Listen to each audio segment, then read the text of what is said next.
안녕하세요, 리뷰달달입니다. 여러분, 노트북을 구매할 때 제일 중요한 게 뭔지 아시나요? 바로 본인의 사용 용도와 예산 한도를 아는 것입니다. 제가 노트북을 1년 가까이 소개해드리면서 느낀 점은 정말 채널에 오시는 개개인마다 필요한 노트북이 다르다는 거였습니다. 어떤 분은 디자인 작업에 필요한 노트북을 찾으시고, 어떤 분들은 노트북에 대해 잘 모르니까 그냥 평타 정도 하는 노트북을 원하기도 하고, 어떤 분은 게임용으로 노트북을 찾기도 합니다. 그러다 보니까 추천드릴 수 있는 제품도 달라지고 가격도 달라지기 마련인데요. 그런데 간혹 무조건 싼 노트북이 아니라는 이유로 그냥 분노의 댓글만 남기고 가시는 분들도 계시더라고요. 그런 분들에겐 예산과 사용 용도를 물어서 필요한 노트북을 찾아드린다고 하면 보통은 아무 말씀을 못하십니다. 이런 분들은 보통 이유 없이 화가 난 사람이거나 이런 채널은 누군가를 호구로 만들어서 등쳐먹는 거야 라는 공포감과 선입견의 그런 말씀을 남기시는 것 같습니다. 그래서 제가 늘 사용 용도의 예산이 중요하다고 이야기하는 겁니다. 이 두 가지만 명심해도 절대 추천해드리는 물건에 대한 불안과 공포를 갖거나 채널에 대한 분노를 가지실 필요가 없거든요. 적어도 노트북 구매하다 호구 맞을 일은 없습니다.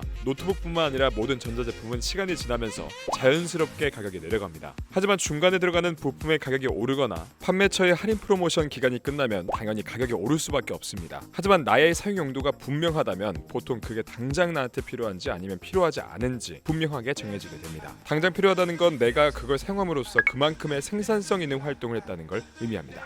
그렇게 이후 동일 제품의 가격이 할인돼도 손해봤다고 보기 어렵습니다. 생산성 있는 활동에 사용해도 이걸 손해봤다는 생각이 든다면 여러분께는 당장 노트북이 필요하지 않은 겁니다. 게다가 정해놓은 예산 안에 구매했으니까 추가 할인에 대해서 아쉬움도 없습니다. 그러니까 노트북 살 때는 노트북 자체 스펙을 확인하기 전에 내게 어떤 기능이 들어간 노트북이 필요한지, 내가 노트북에 투자하려는 예산이 얼마 정도인지 정의하는 게 가장 중요합니다. 다들 이 점 명심하면서 추천해드리는 노트북 살펴보시길 바랍니다. 4월 3주차 할인 중인 노트북 베스트 4 함께 보시죠. 먼저 소개해드릴 제품은 애플 2020 M1 맥북 에어입니다. CPU는 M1 8코어, 램은 8GB, SSD는 256GB, GPU는 M1 7코어, 무게는 1.29kg, 운영체제는 맥 OS입니다.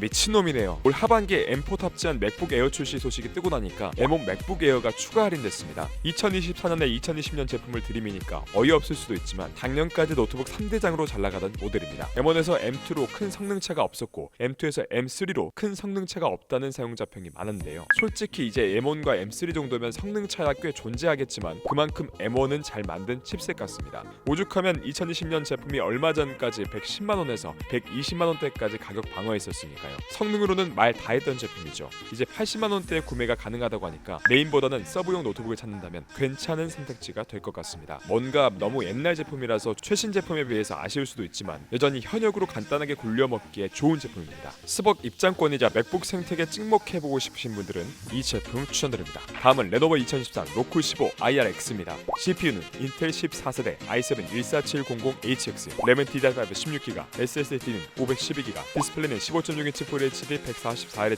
300니트, GPU는 RTX 4060 TGP 115W, 무게는 2.4kg, 운영체제는 프리도스입니다. 로쿠도 추가 할인이 들어갔습니다. 거의 10만원 가까이 추가 할인됐는데요. 이 로쿠 시리즈는 원래 레노버의 보급형 게이밍 노트북 시리즈인 게이밍이 작년부터 로크라는 새로운 이름으로 바뀌어서 출시된 제품입니다. 보급형이면서도 프리미엄 라인인 리전 시리즈의 장점을 많이 이식해서 나온 라인인데요. 조만간 단일 상세 리뷰도 함께 진행할 예정일 정도로 저는 괜찮게 본 제품입니다. 작년에 이어서 올해에도 기존에 있던 장점은 유지하고 아쉬운 점들은 보완해서 나왔습니다. 이번에 탑재된 인텔 14세대 i7 14700HX는 인텔 13세대 고성능 CPU인 HX를 리프레시한 제품입니다. 효율 코어 개수와 스레드가 늘어나서 전보다 더 많은 업무를 효율적으로 처리할 수 있는데요. 전성비를 개선해서 노트북에서 보다 효율적으로 성능을 끌어올릴 수 있게 됐습니다. GPU는 RTX 4060의 TGP 115W로 해당 제품 성능을 발휘하는 데는 충분한 TGP를 갖추고 있습니다. 거기에 먹스 스위치와 G싱크도 지원하고 있어서 여전히 게이밍을 할 때는 부족함이 없는 스펙입니다. 디스플레이는 FHD 화질, 144Hz 주사율에 300니트 밝기로 전작과 동일한 엔트리급 디스플레이를 탑재했는데요. 아쉬웠던 색 재현율을 sRGB 100%로 끌어올려서 어느 정도 작업용으로 쓰기에 좋도록 디스플레이 품질도 끌어올렸습니다. 또한 전작의 경우 팬 소음이 단점으로 꼽혔는데 이번에 통풍구 크기를 넓혀서 냉각 시스템을 개선했습니다. PD 충전도 지원하고 가벼워진 무게로 전체적인 편의성도 나아졌습니다. 전작이 좋은 평가를 받은 제품인 만큼 PD백을 적극 수용해서 장점은 유지하고 단점을 보완해서 좋은 제품이 나온 것 같습니다. 최근 할인 중인 4060 노트북 중에 가성비가 뛰어난 제품 중 하나로 뽑을 수 있습니다. 만약 빅터스 외에 가성비 좋은 게이밍 노트북을 찾는다면 이 로쿠를 추천드립니다. 다음은 HP 2013 빅터스 16입니다. CPU는 인텔 14세대 i7 14700HX, 램은 DDR5 16GB, SSD는 1TB, 디스플레이는 16.1인치 QHD 165Hz 300니트, GPU는 RTX 4070 TGP 120W, 무게는 2.31kg, 운전체제는 프리도스입니다. 모든 GPU별로 빅터스 시리즈 알박기 중인 HP의 RTX 4070 빅터스 16입니다. 2024년형이라고 나왔지만 실제 폼팩터는 2023년형에서 CPU만 업그레이드 되어져서 나왔는데요. 솔직히 CPU만 업그레이드 하기에 민망했는지 SSD는 1TB로 된 제품을 내줬네요.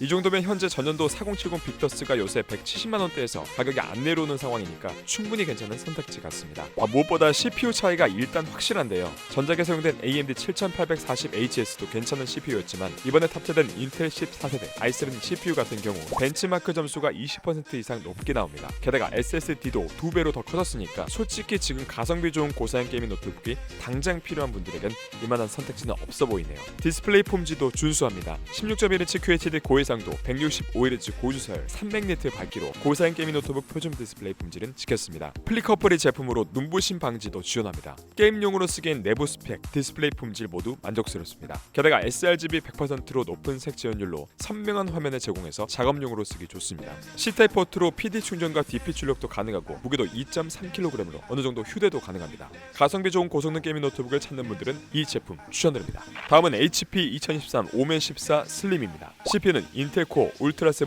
155H, 램은 DDR5 16GB, SSD는 1TB, 디스플레이는 14인치 2.8K 120Hz 400니트, GPU는 RTX 4060 TGP 65W, 무게는 1.65kg, 운전체제는 윈도우 11 홈입니다. HP의 프리미엄 게이밍 브랜드 오멘인데요. 오멘에서도 기본형과 더 경량화된 슬림으로 구분이 됩니다. 출시한 지 얼마 안 된 오멘 슬림이 할인까지 들어갔습니다. 기존 역대가보다는 조금 오른 가격이지만 그래도 5만원 차이니까 필요하신 분들에겐 나쁘지 않은 할인 같습니다. 기존 오멘 슬림이 16인치 제품들이었던 것과 달리 휴대성을 좀 더 올리고자 14인치로 출시했습니다. 대부분 게이밍 노트북 같은 경우 성능은 강력하지만 전력 소모가 심해서 유선 충전이 필수였는데요. 인텔 코어 울트라 덕분에 전력 소비 효율이 높아졌습니다. 덕분에 이번 오멘 슬림은 휴대하기 좋고 장시간 사용하기에도 좋은 게이밍 노트북을 지향해서 출시한 것으로 보입니다. 스펙만 봐도 기존 오멘과는 차이가 느껴지실 텐데요. HX급 CPU와 높은 TGP의 GPU가 아닌 코어 울트라 7과 TGP 65W인 GPU를 탑재했습니다. 이런 스펙을 선택한 이유는 바로 1.65kg이라는 무게를 유지하기 위해서인데요. 게이밍 노트북에 탑재하는 파워 유닛과 쿨링 시스템이 아닌 일반적인 고성능 노트북을 타겟으로 만들었기 때문입니다. 기존 오멘에서 보여주던 게이밍 성능만큼은 아니지만 TGP가 100W인 제품의 80% 정도 성능을 내주기 때문에 충분히 괜찮은 성능입니다. 템페스트 쿨링을 14인치 폼팩터에 적용하고 베이퍼 챔버까지 장착해서 발열로 인한 성능 저하를 최소화했습니다. 디스플레이는 120Hz의 QHD의 OLED 패널을 장착했고 16:10 화면비, DCI-P3 사격 지원으로 그래픽 작업용으로 쓰기에도 좋습니다. 기본적으로 윈도우 11이 포함되어 있어서 초보자도 손쉽게 구매해서 사용하기에 좋습니다. 좀 더 게임에 진심인 분들은 언더볼팅 설정이 가능한 오멘 게이밍 허브를 통해서 설정 변경해서 성능을 최대치로 끌어내서 사용하는 것도 가능합니다. 썬더볼트 4의 PD 충전을 지원해서 편의성도 뛰어난 제품인데요. 한 가지 아쉬운 점은 경량화를 위한 온보드 램으로 램 확장이 안 되는 점입니다. 2024년 CES에서 HP가 이 제품을 처음 공개했을 때 기존의 오멘 제품과 달라서 화제가 됐죠. 다양한 의견이 있었지만 공통적으로 빌드 퀄리티가 훌륭하고 게이밍 성능이 줄어든 대신 편의성과 휴대성에 올인한 제품이라는 평가를 받았습니다. 기존의 오멘 시리즈에 강력한 성능이 없는 건 아쉽지만 갤럭시 북4 울트라가 오멘과 콜라보한 제품이라고 생각하면 굉장히 합리적인 가격에 훌륭한 완성도를 가진 제품입니다. 어디에서나 가볍게 들고 다닐 수 있는 올라운더 노트북을 찾으신다면 이 제품을 추천드립니다. 오늘 리뷰는 여기까지입니다. 영상을 보고 자신에게 알맞은 노트북을 찾지 못해 고민 중이신 분들, 좀 더 디테일한 추천을 희망하시는 분들은 댓글로 예산과 사용 용도를 남겨주시면 할인 중인 제품 중에 가장 적절한 제품으로 추천드리도록 하겠습니다. 답변이 조금 늦어지는 경우는 현재 괜찮은 할인 제품이 없어서니까 시간을 갖고 조금만 기다려주시면 좋은 제품이 나오자마자 댓글 남겨드리도록 하겠습니다. 오늘 리뷰가 도움이 되셨다면 좋아요와 구독 한번 부탁드립니다. 영상 제작에 큰 힘이 됩니다. 그럼 지금까지 리뷰가 다들한 리뷰다달이었습니다. 감사합니다.